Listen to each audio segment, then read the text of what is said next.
Just let you.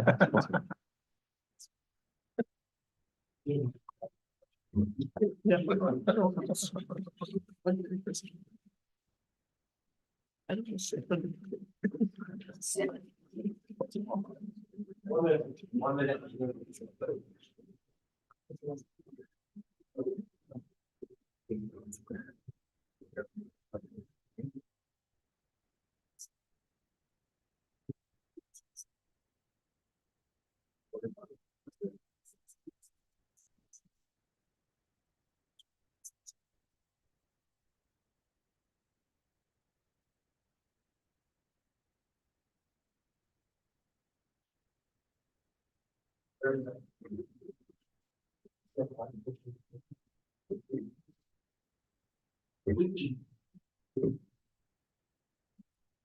$20.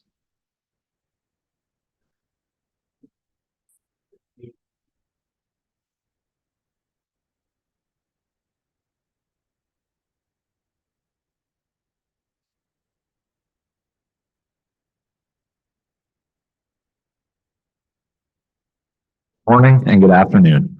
My name is Spencer Sharkey, Manager of Communications with Hockey Canada.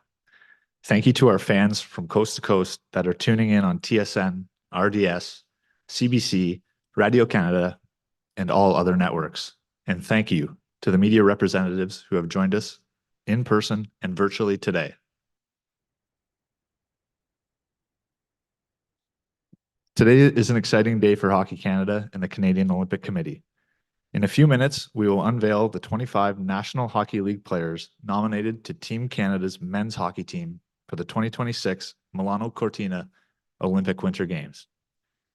Before we unveil that roster, I would like to introduce today's speakers. Catherine Henderson, Hockey Canada's President and Chief Executive Officer. Scott Salmond, Hockey Canada's Senior Vice President of High Performance and Hockey Operations. And Doug Armstrong, General Manager of Team Canada's men's hockey team for the 2026 Olympics. At the conclusion of our formal agenda, there will be a Q&A session with our speakers. At this time, I'd like to invite Catherine Henderson to the podium for a brief opening statement.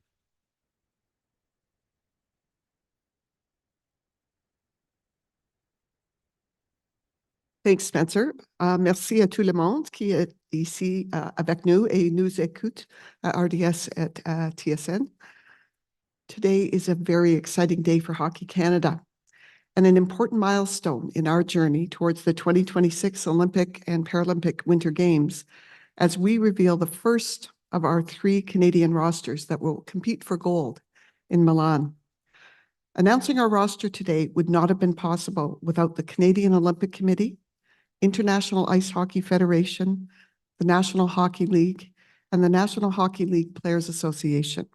And on behalf of Hockey Canada, I'd like to thank them for their collaboration and teamwork leading to the 2026 Milano Cortina Winter Olympic Games. I'd also like to congratulate the 25 athletes and players whose names you'll hear momentarily. Being nominated to Team Canada is a tremendous accomplishment for you, but it is also an accomplishment for your families and all the people who have played a role in your journey on and off the ice. In just 43 days, you will be putting on the maple leaf on the world's biggest stage and inspiring millions of Canadians from coast to coast to coast, many of whom will be dreaming of one day being in your skates. That inspiration is what makes the Games so special. And this is a special team. It's a team that we know is honored to represent our country, a team that is driven to achieve excellence. It's a team that leads by example. And it's a team that will make us all proud as Canadians throughout the Games. Congratulations to you all, and thank you very much. Félicitations à chacun de vous, et merci beaucoup. And go Canada, go.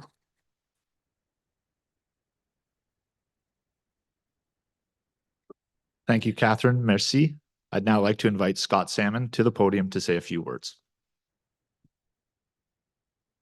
Thanks, Spencer, and thanks, Kathy. As Kathy said, today is a very special day for Hockey Canada, not only because of today's announcement, but also our national junior team taking on Finland tonight in the World Junior Championship, and I want to wish them the best of luck.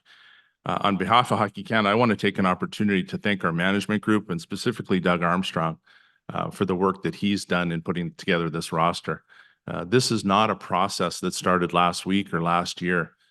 With Doug Armstrong, this process actually started in 2010 and 2014 when he was part of Steve Yzerman's gold medal winning Olympic teams. Doug was the general manager in 2016 of the World Cup of Hockey that Canada won gold. Doug was named the general manager of our 2022 Olympic team before COVID prevented NHL players from participating in the Olympic Games. And in 2024, we named Doug Armstrong as the executive director of Hockey Canada's men's national teams, overseeing the last two World Championships, overseeing our win at the Four Nations face-off, and now the general manager of our Olympic team. Doug's commitment to Hockey Canada over the last 20 years is unmatched. His leadership is incredible and greatly appreciated on behalf of Hockey Canada. Today is a very important day and a very special day for us as we name this roster. And I want to make sure that from the moment that Connor McDavid scored that goal at the Four Nations faceoff, Canadians have been debating this roster. Who should be on it? Who should not be? That debate won't change today. But what I can tell you and what is undebatable is the commitment, the time, and the effort that Doug and his management group has put into selecting this roster. We're confident that the team that will be announced today will make Canadians proud in February. And again, on behalf of Hockey Canada and all Canadians, I want to thank Doug Armstrong and his management group. Thank you.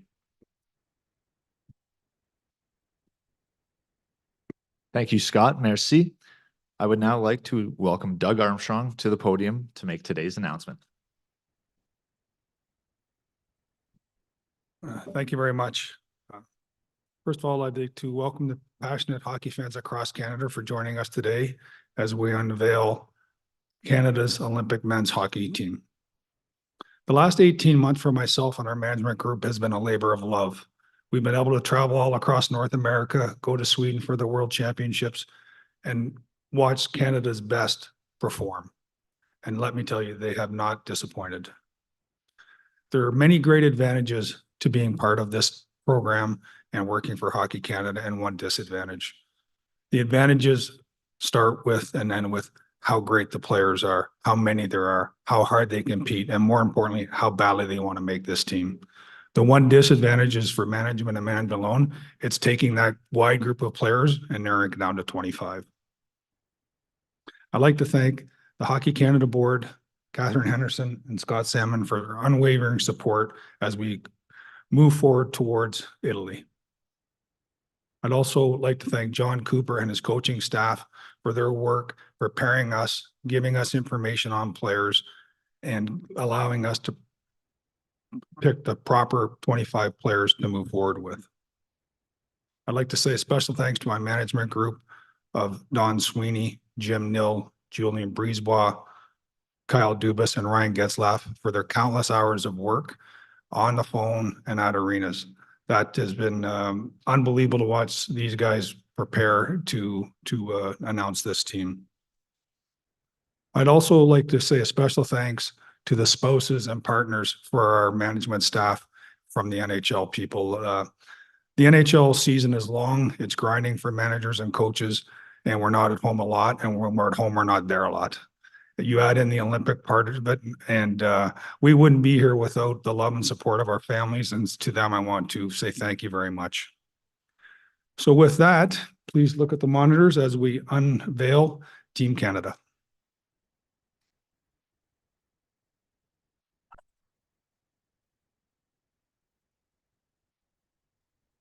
Jordan Binnington, Richmond Hill, Ontario. Darcy Kemper, Saskatoon, Saskatchewan.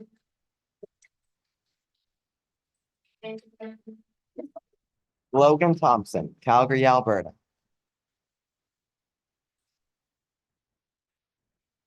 Drew Doughty, London, Ontario.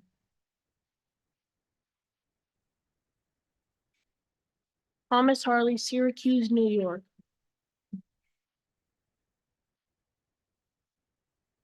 Joe McCarr, Calgary, Alberta. Josh Morrissey, Calgary, Alberta. Colton Pareko, St. Albert, Alberta. Travis Samhan, Melbourne, Manitoba.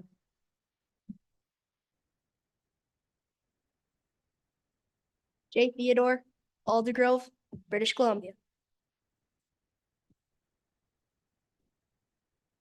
Devon Taves, Abbotsford, British Columbia.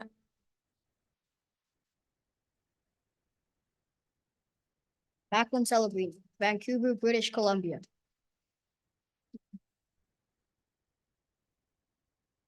Anthony Sorelli, Woodbridge, Ontario.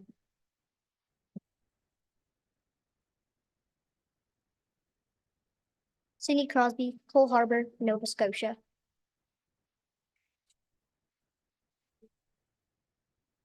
Brandon Hagel, Mornville, Alberta.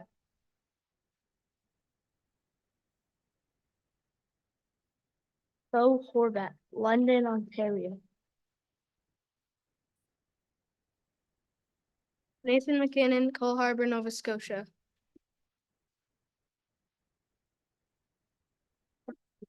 Brad Marchand, Hammonds Plains, Nova Scotia.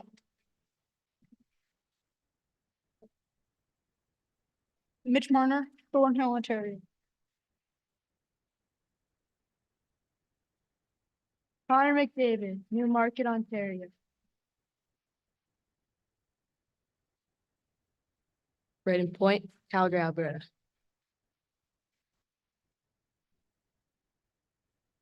Sam Reinhart, West Vancouver, British Columbia.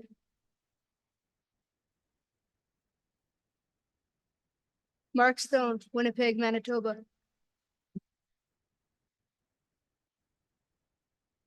Nick Suzuki, London, Ontario. Arm Wilson, Toronto, Ontario. Go Canada, go. Go Canada, go. Go Canada, go. Go Canada, go.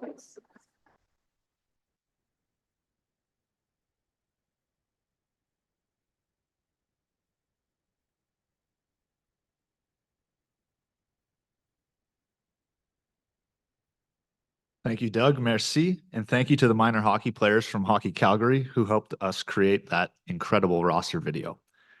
We'll now open the floor to questions from media, starting with media in the room, followed by questions from Zoom. Media in the room, if you'd like to just raise your hand and we'll pass you a mic.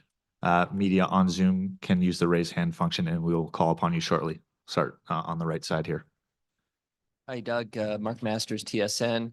What was the toughest or most time-consuming decision you made in finalizing this roster? As always, it goes down to the last couple of days. The process worked very well. We got it. Our last major meeting with our management group was in early December. I would say we walked out of that meeting with 12 forwards in consensus, 7 defensemen and 2 goalies. And then it was really getting to work with John Cooper, understanding what John does on a day-to-day basis. I didn't want to burden him with a lot of this, but when we got to that point, we needed his input, and we've really worked hand in hand. He and his coaching staff have been invaluable in telling us what they needed, the type of players they needed, what areas of concern we had as far as power play, penalty kill, different situations, and what players could represent that. So I would say it's always comes down to the last couple of players. And as I said in my opening remarks, it's very difficult because there's so many worthy players here. And I can just say one thing, not one player played their way off of this team, just 25 guys played their way on. When it came to Connor Bedard, how much did the injury impact kind of the decision-making process for him? I'm not going to say not a lot, quite honestly. His name was right there to the last second because we could have named him and then move forward. But I think the reality is there's so many good players and we just had difficult decisions to make.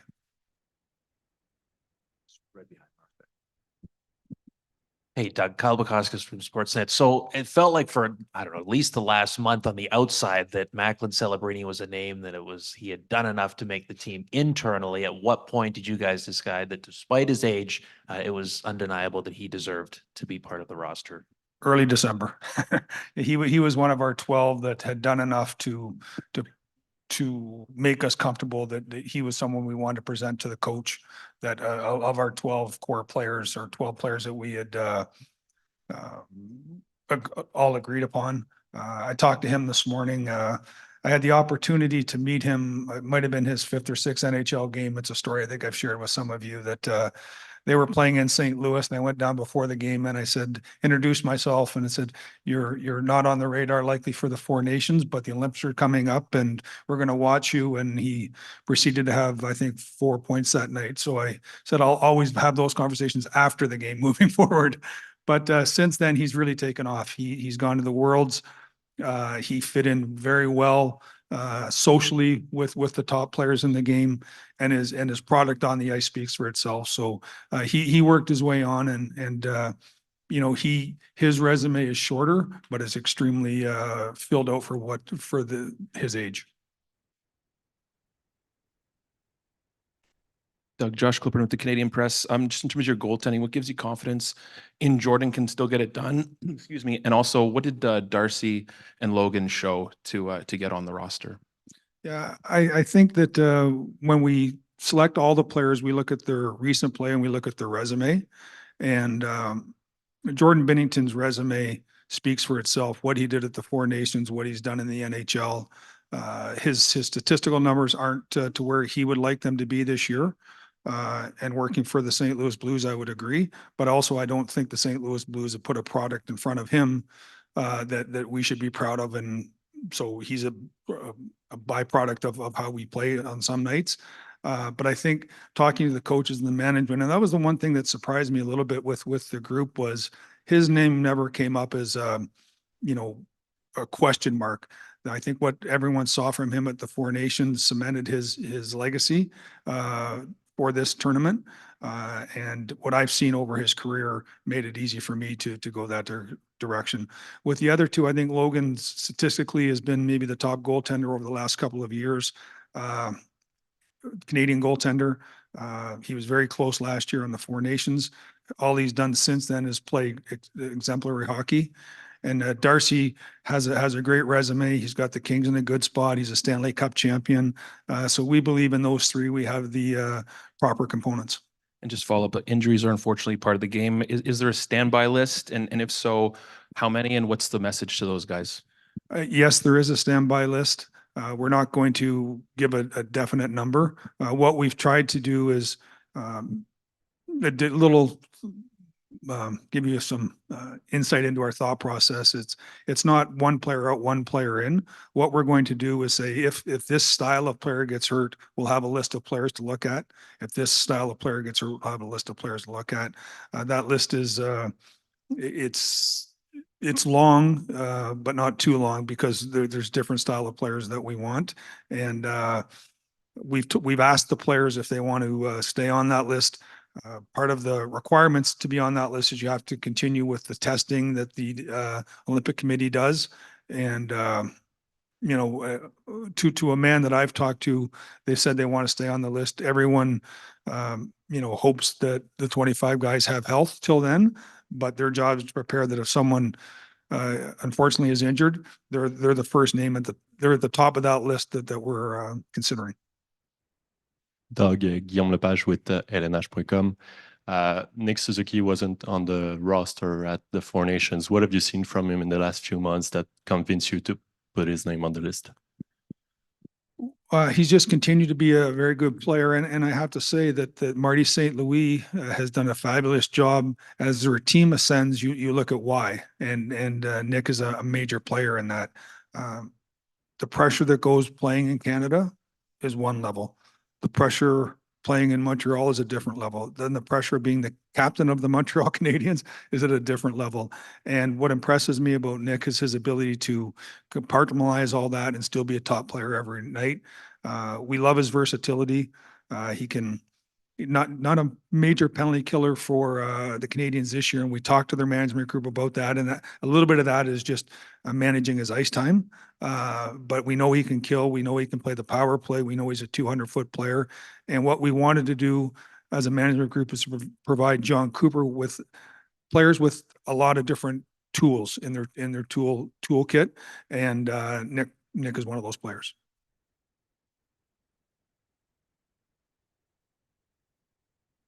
Hi, Doug. Nicholas Cloutier for the Journal de Montréal. If you could expand on that, what you said about Suzuki and his role, do you have an idea what kind of role he could fill for you guys? This is the best part of this. I get to turn all this over to the coach. So we have a vision of when we picked the players, and that's where John was very helpful of asking us what we saw in these players and how they could support our team. And I guess where John will decide where Nick plays and who he plays with. But what we are comfortable is telling John that Nick is a multi-talented player that can fill a lot of roles.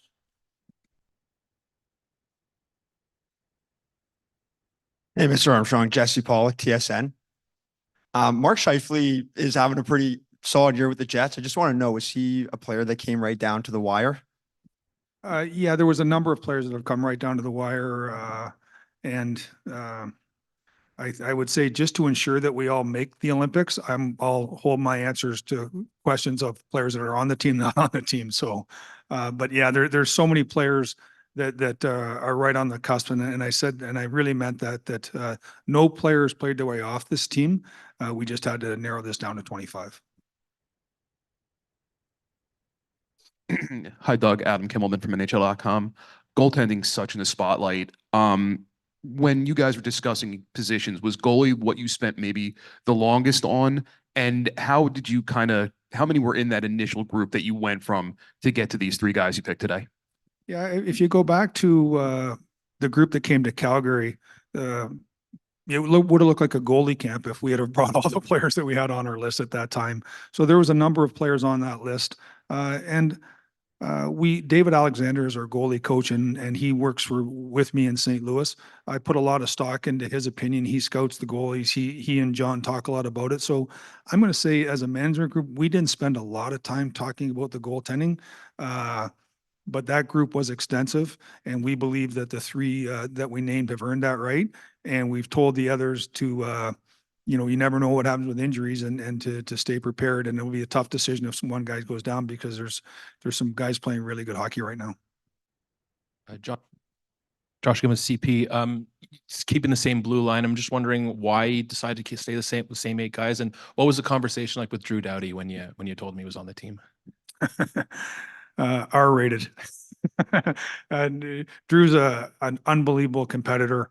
I've been fortunate to observe him close in international events going back to 2009. He was excited. He's honored. He's fired up. He wants to put his best foot forward. He wants to win again. His passion, he wears it on his sleeve, and that's infectious to everybody. The reason going with the 8 was just, again, scouting, dialogue with the coaches. What did they like? What, about that group? I think we have great skill level. I think one of the things, like for a Parenko and a Sanheim, we call it like going through a car wash. They're all arms and legs. It's hard to get to the net. It's like swimming in seaweed. I love those big players. And with Theodore, I think we have a proper balance of players that have won at the NHL level, have won at the Four Nations level, and complement each other. And that was a big decision when I talked to John and Pete DeBoer, who runs the D. Final call for questions in the room. Okay, seeing none, we will go to questions from Zoom and turn it over to my colleague Jacob. Just a reminder to please use the raise hand function. And when you do ask a question, please state your name, your media affiliation, and who your question is for.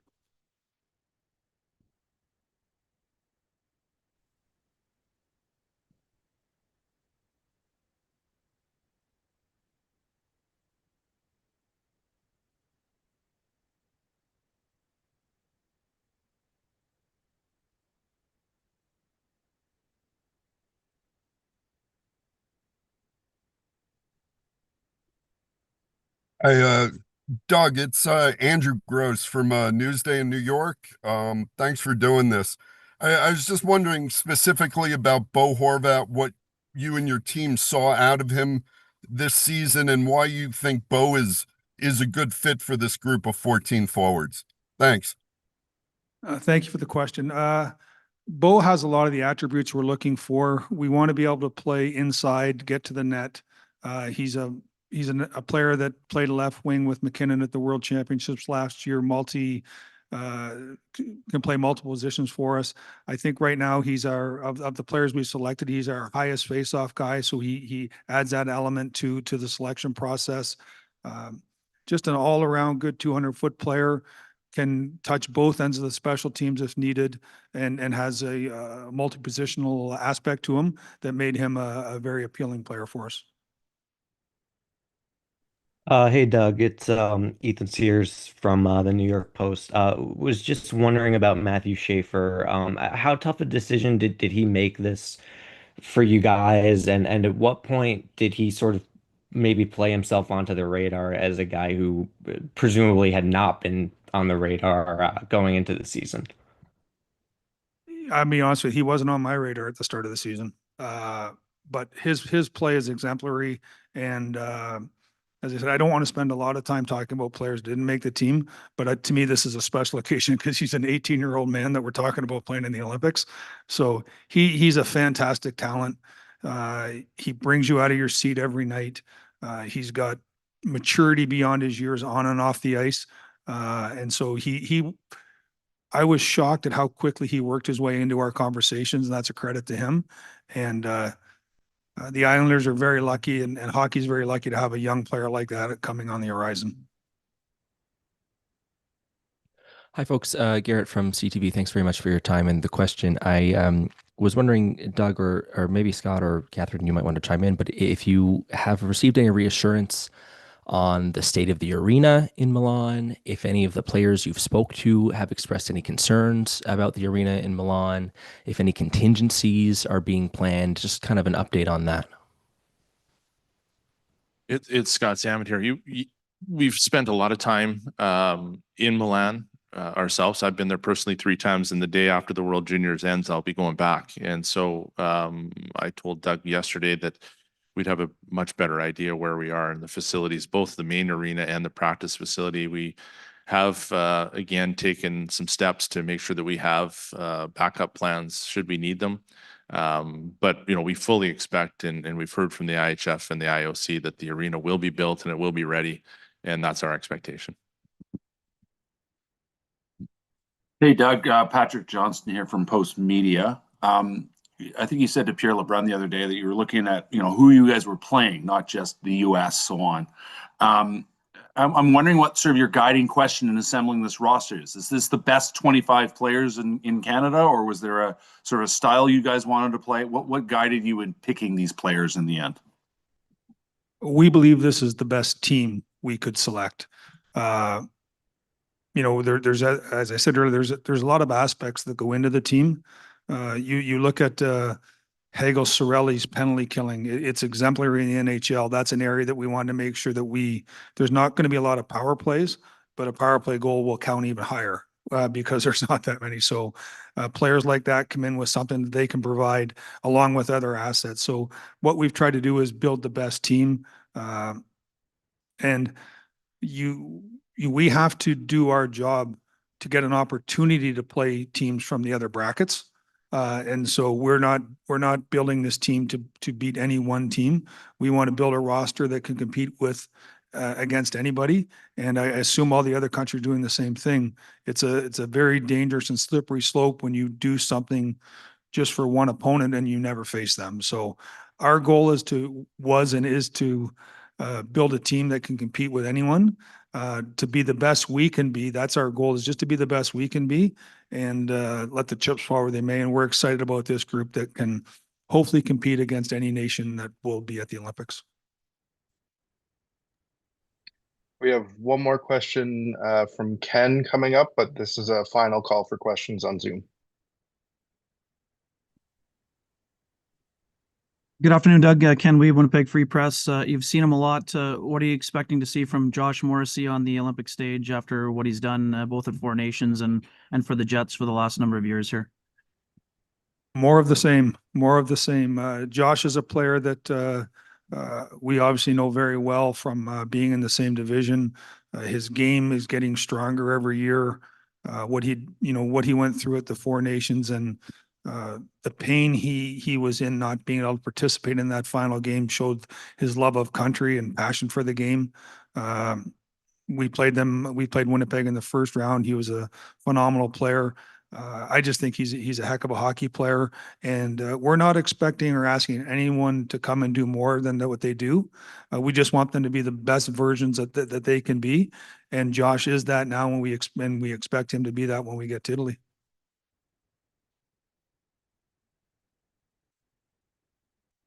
Thank you, everyone, for joining us today. This concludes our press conference. On behalf of Hockey Canada, we wish you a happy new year, and we look forward to representing Canada at the 2026 Milano Cortina Olympic Winter Games. Thank you.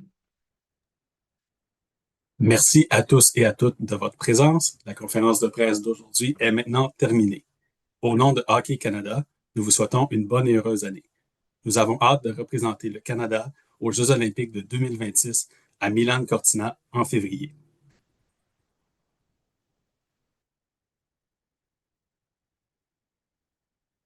Thank you very much. Yeah, we're excited.